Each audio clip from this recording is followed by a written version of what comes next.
Kelvin Chukwuma had everything money could buy. Private jets, glass skyscrapers, tech stocks, 3 penthouses in the New York City skyline. At 34, he was already listed among the most influential African investors in the United States of America. Tall, broad shoulders, sharp jawline that looked permanently carved by luxury. Calm billionaire aura, voice smooth enough to convince banks to surrender willingly. Yet none of that protected him from the most powerful force in his life, his mother. Back home in Nigeria. It started on a peaceful Sunday morning. Kelvin was reviewing a billion-dollar acquisition deal when his phone rang. Mummy Africa flashed across the screen. He closed his eyes. He answered. His mother appeared on screen wearing a dramatic gele that looked capable of hosting a small conference. "Kelvin," she shouted before he could greet her. "Are you planning to marry your laptop?" Kelvin blinked slowly. "Good morning to you too, Ma." "Don't good morning me. You are 34. 34 is still young." "In America," she snapped. "In Nigeria, your mates have 3 children and back pain." Kelvin coughed. "Ma, I'm building global investments." She leaned closer to the camera. "Investment will not cook soup for you." He tried not to laugh. "Ma, I have chefs." She gasped like he had insulted her ancestors. "You want Chef to give me grandchildren?" Kelvin nearly choked on his coffee. His mother adjusted her wrapper dramatically. "Kelvin, listen carefully. I have found a good girl." Kelvin stiffened. "Ma, she is humble." Dangerous word. "She is respectful." Very dangerous word. "She visits me every week." Extremely dangerous word. Kelvin pinched the bridge of his nose. "What is her name?" "Linda."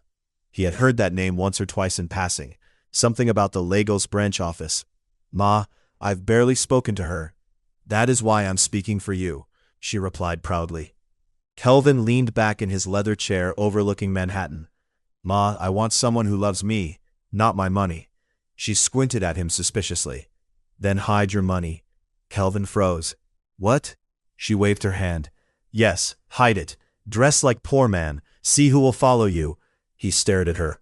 "Are you serious?" "Very serious. Even in Bible they disguise." "Who disguised in Bible, Ma?" She paused. "Somebody." Kelvin burst into laughter.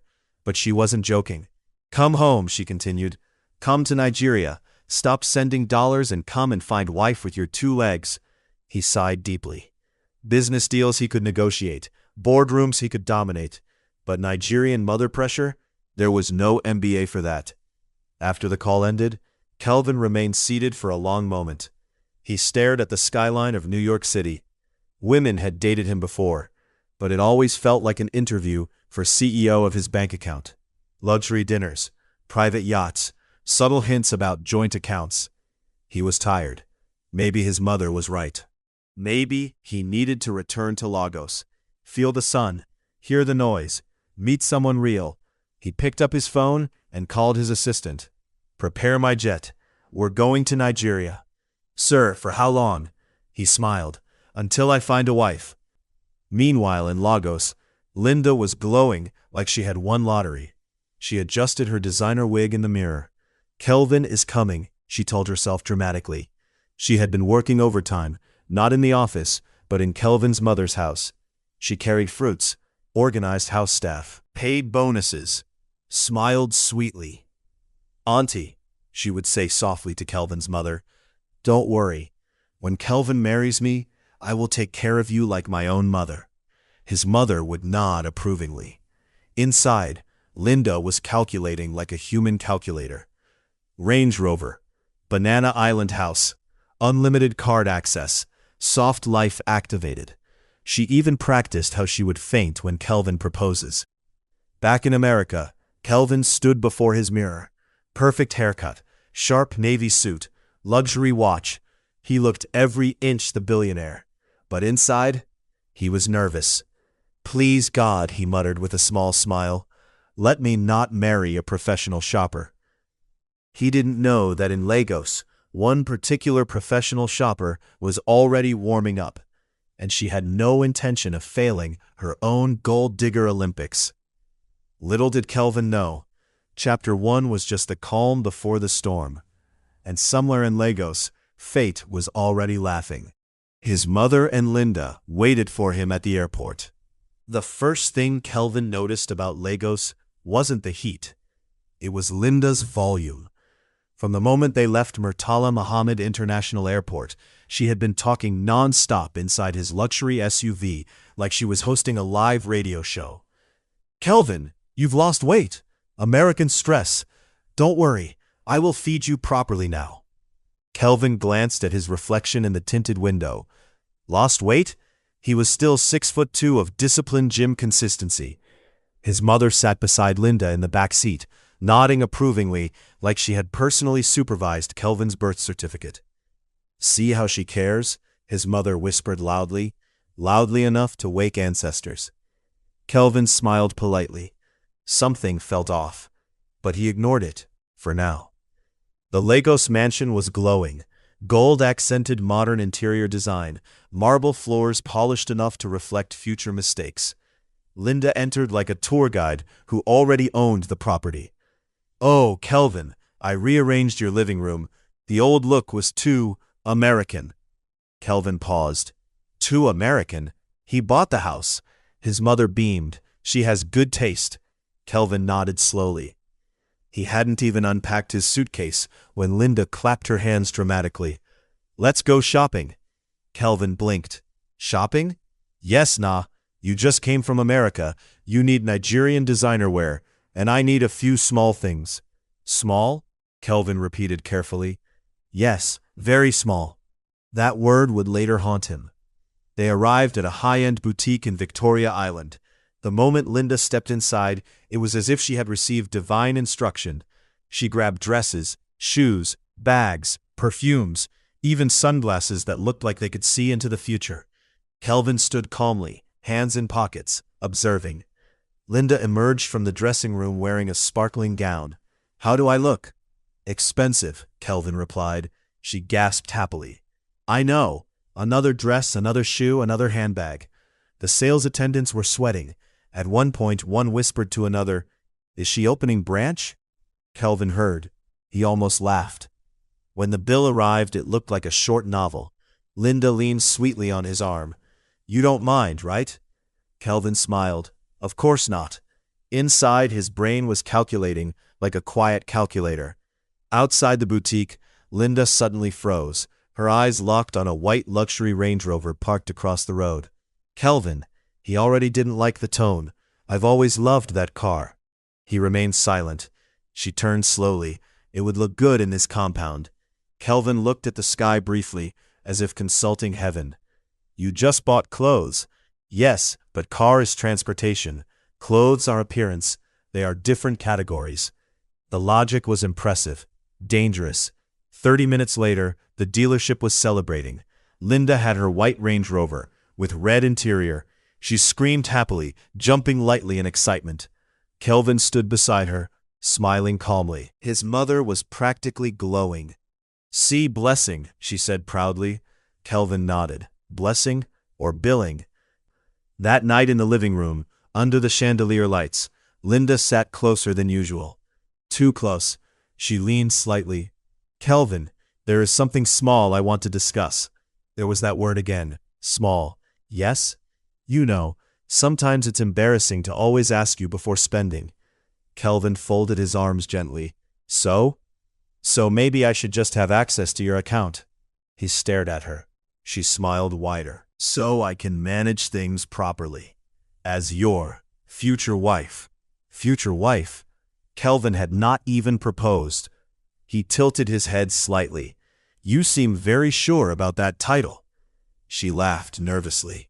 "I mean, everybody already knows." Kelvin looked around. "Everybody? When did this meeting happen?" His mother entered at that moment. "What are you two whispering?" Linda quickly adjusted her posture.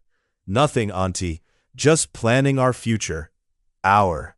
Kelvin felt something shift inside him, a subtle alarm. The red flag parade. The next few days were revealing. Linda discussed honeymoon locations without engagement. She spoke about joint property ownership without proposal.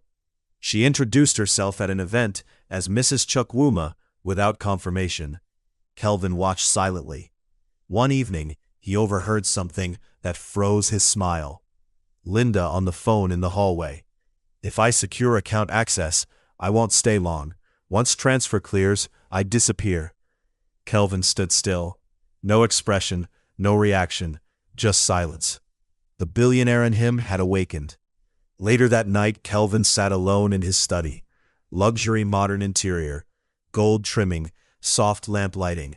He removed his watch slowly. "So this is love?" he muttered. His mother entered quietly. "You look troubled." He looked at her carefully. "Ma, what if someone is pretending?" She frowned slightly. "Are you talking about Linda?" He didn't answer directly. "I need to test something." Her eyes widened. "Test?" He nodded. "I want to disappear." She stared at him like he had just suggested relocating to the moon. "Disappear how?" He leaned forward. "I want to see who loves Kelvin, without Kelvin." Silence. Then slowly, a mischievous smile spread across his mother's face. "You want to do undercover?" Kelvin nodded. She clapped softly. This will be interesting." The birth of a beggar. 2 days later, Lagos woke up to news that Kelvin had returned to America for urgent business. Linda pouted dramatically.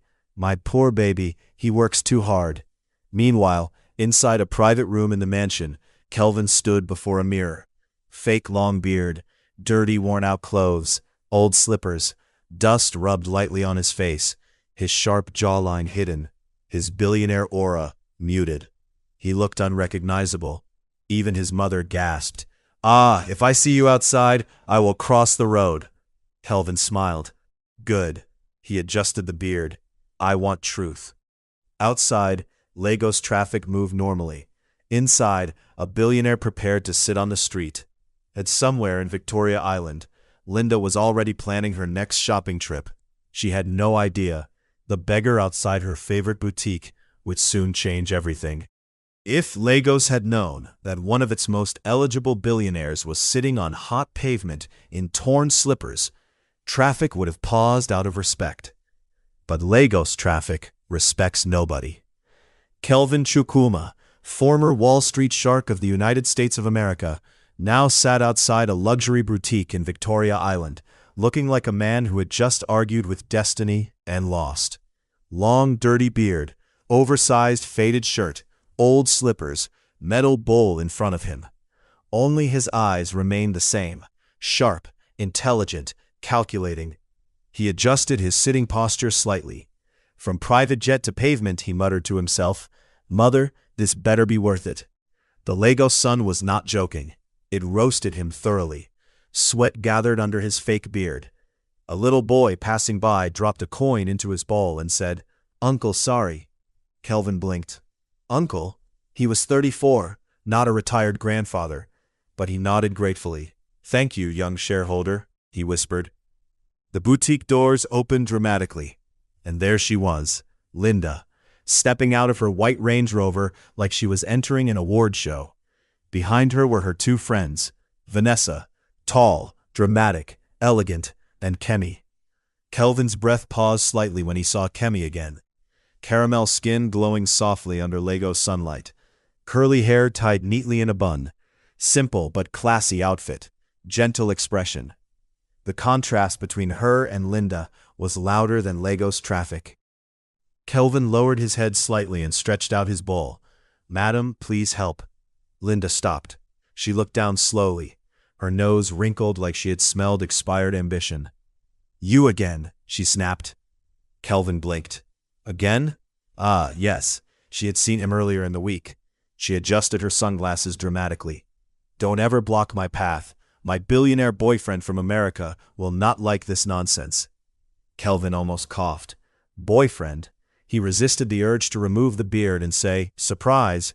Vanessa burst into laughter. "See how he's staring? Maybe he wants you." Linda scoffed loudly. "This type? Please, look at him. He needs soap and destiny." Then it happened. She kicked his metal bowl. Coins scattered across the ground. A soft collective gasp rose from nearby shoppers. Kelvin felt heat rise in his chest, but he remained still, testing, watching, waiting. Then, slap. Linda's hand connected with his cheek. "Didn't I warn you?" His jaw tightened. He tasted humiliation, but his billionaire pride swallowed it. And then Kemi stepped forward. Her face changed. Concern replaced embarrassment. She bent slightly. "I'm sorry," she said softly. She reached into her purse and placed money into his scattered bowl. Her caramel skin glowed under the sunlight.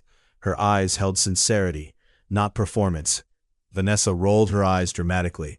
"Oh, please, not this good girl behavior again." Linda folded her arms. "So now you want to prove you have better heart than us?" Kemi stood upright calmly. "I'm just being human." Kelvin felt something shift inside him. Human. Such a small word. Such a rare quality. The plan deepens. That evening, Kelvin returned to his quiet, hidden apartment, arranged secretly by his staff. He removed the fake beard and stared at himself in the mirror. There was a faint red mark on his cheek. He touched it gently. "So this is love in Lagos," he murmured. Then he remembered Kemi's eyes, the way she apologized, the way she ignored the insults. Interesting. The next afternoon, Kelvin returned to his pavement position. He had barely settled when soft footsteps stopped in front of him. He looked up. Kemi. Alone. Holding a small food pack and bottled water. She crouched slightly beside him. "I felt bad about yesterday." Kelvin blinked slowly. Nobody had crouched for him in years. Board members stood when he entered rooms.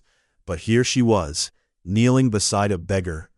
"You shouldn't sit here all day in this heat," she added gently. He almost laughed. "Heat? Madam, I own air-conditioned skyscrapers." But he nodded humbly. She handed him the food. Their fingers brushed slightly. A small electric spark shot through him. He quickly looked down to maintain character. "You have kind eyes," she said thoughtfully. Kelvin almost forgot to breathe. Kind eyes?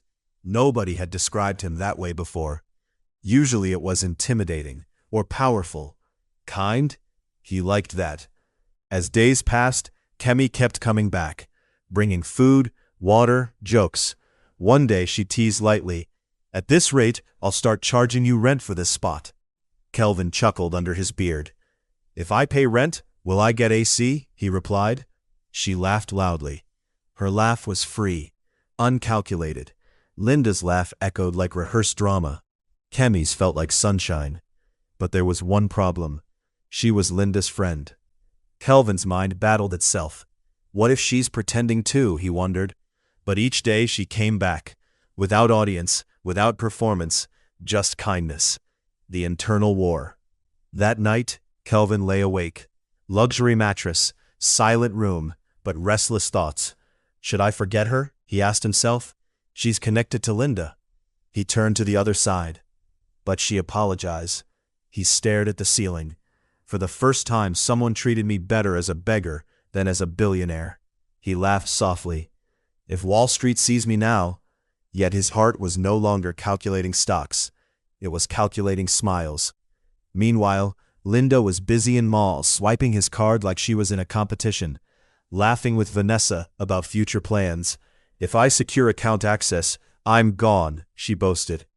Kelvin would soon hear that part. But for now, he sat on pavement, waiting, watching, testing hearts. And somewhere in that chaos of Lagos traffic and luxury shopping, a caramel-skinned woman with a curly bun was slowly changing the heart of a billionaire who thought he had seen everything. He had seen power, he had seen greed, but he had never seen kindness look that beautiful. And that frightened him more than the slap ever did. By the fourth week of Kelvin Chukwuma living as professional street beggar of Victoria Island, two things had happened. He had developed unexpected respect for pure water sellers. He had fallen dangerously close to loving a woman who thought he couldn't afford suya. And that woman was Kemi. Caramel skin glowing like Lagos sunset. Curly hair always tied neatly in a bun. Soft voice, sharp humor, dangerous kindness. Every afternoon she came with food. Every afternoon he told himself, it's just a test. Every afternoon his heart replied, you're failing this test. One evening after she handed him food again, Kelvin cleared his throat gently. I need help. Kemi tilted her head. You always need help. He almost laughed. I want to visit my mother in the village, but I don't have clothes. She blinked at him. You want to visit your mother looking like this? He looked down at his oversized shirt dramatically. What's wrong with this? She burst into laughter. Even the village goats will reject you. He pretended to look offended. Goats have standards now? She shook her head, still smiling. Come, let's buy you proper clothes. Kelvin's heart did something strange. Nobody had bought him clothes since he was 12. Inside a modest clothing store, not the luxury boutique, Kemi carefully selected simple shirts and trousers. She examined sizes thoughtfully. This one fits your shoulders. Kelvin raised an eyebrow beneath his beard. You noticed my shoulders? She paused awkwardly. I mean, they're obvious. He almost grinned too widely. Calm down, billionaire. She paid from her own purse. Kelvin watched silently. The same man who bought Linda a Range Rover was now being dressed by a woman who barely spent on herself. Life was truly creative. As they walked out, Kemi hesitated. Do you have anywhere to sleep? Kelvin scratched his beard thoughtfully. Under the stars. She frowned. Mosquitoes will finish you. He nodded dramatically. They already know my name. She sighed. You can stay in my spare room for a few days. Kelvin nearly choked. Stay in her house? This undercover mission was becoming emotionally complicated. You trust me? He asked carefully. She looked at him calmly. You look like someone life has humbled, not corrupted. If she only knew. That night, after settling quietly in Kemi's modest but neat apartment, Kelvin slipped out. He drove secretly, in another vehicle, to his Lagos mansion. Luxury modern interior glowing under chandelier lights. He met his mother privately. She stared at him in disguise and shook her head. Ah, if I did not give birth to you, I would not believe this. He removed the beard. His sharp jawline reappeared. Ma, I think I've found someone. Her eyes widened. Who? Kemi. She froze. Linda's friend? He nodded. She leaned back slowly. Drama has entered season 2. He explained everything. The kindness, the clothes, the offer of shelter. His mother listened carefully. Then she surprised him. Marry her first. Kelvin blinked. First? Yes, before revealing yourself. If Linda hears, she can destroy things. Kelvin considered. His mother had lived long enough to know Nigerian chaos. He nodded slowly. When Kelvin returned to Kemi's apartment, he paused at the door. Voices inside. Linda's voice, Vanessa's voice, and a male voice. Kelvin quietly stepped in. Linda was laughing comfortably on the couch beside a sharply dressed man. Kelvin recognized him immediately. His Lagos branch manager. The audacity. Linda noticed Kelvin first. Her nose wrinkled. Why is this dirty man inside your house? Kemi stood calmly. He's staying here temporarily. Linda exploded. What did he promise you? Free poverty? Vanessa burst out laughing. The branch manager smirked arrogantly. Kelvin remained silent in the corner, observing, listening, and then he heard it. Plans to divert company funds, plans to access accounts, plans to disappear. His eyes darkened beneath the beard. Greed truly had confidence. The next day, Kelvin asked Kemi out. She looked shocked. You date? With what money? He placed his hand over his chest dramatically. I have personality. She laughed. That one cannot buy coconut water. Trust me, he said quietly. They went to the beach, waves crashing, golden sunset reflecting on her caramel skin. Her curly bun slightly loosened by breeze. Kelvin felt his heartbeat misbehaving. This was not business. This was not strategy. This was real. He swallowed. I may not have much. She raised an eyebrow playfully. That is obvious. He ignored that. But I have heart. She looked at him more seriously now. He removed a simple ring from his pocket. Not flashy, just meaningful. Will you marry me? Silence. Only waves. Kemi stared at him like he had proposed jumping into the ocean without swimming skills. "You're serious?" He nodded. Her heart raced visibly. "You don't even have stable income." He smiled softly. "But you've never asked me for money." That hit her. She studied his eyes.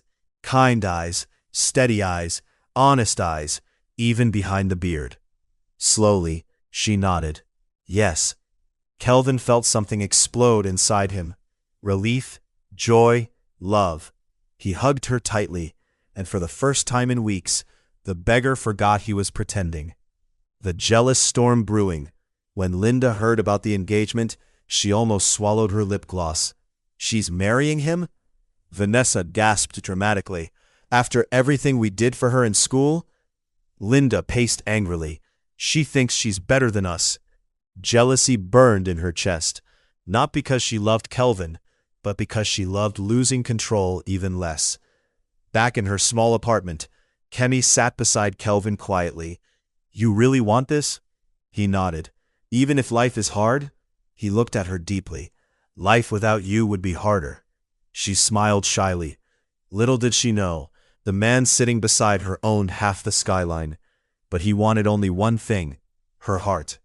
And soon, Lagos would witness the greatest wedding plot twist it had ever seen. The wedding morning arrived, like Lagos traffic, loud, dramatic, and impossible to ignore. Inside the bridal room, Kemi sat quietly, fingers trembling slightly as she adjusted her veil. Her caramel skin glowed under the soft chandelier lights. Her curly bun was neat, elegant, intentional. But her heart was doing Afrobeats without permission. She whispered softly, "God, please let this man wear something clean. Even if it's borrowed, even if it's from Ojuelegba, just let it be ironed." Across town, Linda and Vanessa stood near the entrance of the lavish wedding venue, dressed like they personally sponsored the economy. Linda flipped her long straight wig confidently. "I just want to see where that beggar will get suit from," she scoffed. "Maybe he'll wear agbada made from rice sack." Vanessa adjusted her sleek dress and smirked. "If he shows up in slippers, I'm recording it." Linda laughed. "This wedding will end before jollof is served." And then, the sound came. Low, smooth, expensive. Heads turned. A convoy of sleek black Range Rovers rolled in like a political rally with money. 1 car, 2 cars, 3 cars. Guests began whispering. "Who is that? Governor? Investor? Is this a mistake?" The cars stopped.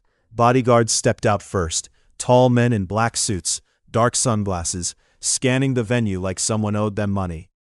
Then the main door opened, and Kelvin Chukwuma stepped out. No beard, no oversized shirt, no broken slippers, 6'2" of pure authority, tailored charcoal suit, polished shoes, sharp jawline, calm billionaire aura. The entire venue gasped. Somebody dropped a program sheet. Vanessa froze. Jesus. Linda's mouth opened slowly, and then she screamed, "My boyfriend has arrived for my friend's wedding." She grabbed Kemi's arm dramatically. "You see, I told you. He came to take me away after your humble ceremony." Kemi was staring, not blinking, not breathing, because the man walking toward her was the beggar and was not the beggar. Kelvin approached calmly. Linda ran forward first. "Honey, welcome," she squealed, hugging him tightly. She attempted to kiss him. Kelvin gently stepped back. The bodyguard subtly moved closer. Linda blinked. "Baby?" Kelvin didn't even look at her. He walked past, straight to Kemi. The crowd parted automatically. He stopped in front of her. Her eyes were wide, confused, hurt, overwhelmed. He smiled softly. "Honey," he said gently, "let the wedding begin." Silence swallowed the venue. Kemi whispered, You're not?" He chuckled. "Oh, I was a beggar, just not financially." Vanessa's brain rebooted visibly. Linda looked like her soul left her body and refused to return. Kelvin turned to address everyone. "My name is Kelvin Chukwuma." Gasps again. Yes, that Kelvin, the same Kelvin who owned half the skyline, the same Kelvin whose company funded 3 tech parks, the same Kelvin whose branch manager L. and looked directly at the sharply dressed man near Linda. Security stepped forward instantly. "I believe you were planning to divert company funds?" The branch manager began sweating like NEPA just restored power. Guests murmured. Linda stepped back slowly. This is not funny." Kelvin looked at her calmly. "You were right about one thing." She brightened slightly. "I did come to take someone away today." Her smile returned. Then he reached for Kemi's hand. "And it's my wife." The silence that followed could be sold as real estate. Kemi finally found her voice. "You tested me?" He shook his head gently. "No, I tested myself." Her eyes softened. "I needed to know if someone could love me without the noise, without the money, without the title." He leaned closer. "And you loved me when I had nothing but slippers and personality." Vanessa whispered under her breath. "Personality really bought coconut water." Linda looked like regret and slapped her twice. You were that beggar?" she whispered. Kelvin tilted his head slightly. "Yes." Her lips trembled. "I fed you once." He smiled politely. "You complained about the price of suya." Guests laughed softly. Linda's pride cracked. "I could have." "Yes," Kelvin interrupted gently. "You could have." Ouch. The priest cleared his throat, trying to restore professionalism to what had clearly become season finale of Lagos. The ceremony began. This time, Kemi wasn't nervous. She was glowing. When Kelvin slid the ring onto her finger, he whispered, "Thank you for loving me before the convoy." She smiled through tears. "Next time, just shave." Laughter echoed. They kissed. Applause erupted. Linda stood frozen. Vanessa leaned toward her. "So, your boyfriend?" Linda swallowed hard. "He was under maintenance." The reception was louder than Lagos traffic at 5 p.m. Champagne popped. Guests congratulated. Kelvin's mother hugged Kemi warmly. "You passed the test I didn't even tell you about." Later that evening, on the balcony overlooking the Lagos skyline, Kemi leaned against Kelvin. "You almost gave me a heart attack." He laughed softly. "I almost gave myself one." She looked up at him. "No more disguises?" He kissed her forehead. "Only for Halloween." Below them, Linda sat in her car staring at her phone. Wedding photos everywhere. Kelvin, Kemi, happiness. She whispered bitterly. "I rejected a billionaire for suya price." Vanessa shrugged beside her. "Next time, maybe check under the beard." Linda sighed dramatically. "Do you think he would have chosen me?" Vanessa looked at her flatly. "Did you ever bring him food?" Silence. Meanwhile, upstairs, Kelvin wrapped his arm around his wife. The former professional street beggar of Victoria Island now stood as husband to the only woman who saw him clearly. Not the suit, not the convoy, not the skyline, just him. And Lagos would never forget the wedding where a beggar arrived in a convoy and left with the only heart that mattered. Tell us what lessons you have learned from this story. Let us know in the comments section. Like and subscribe for more of the Billionaire love story.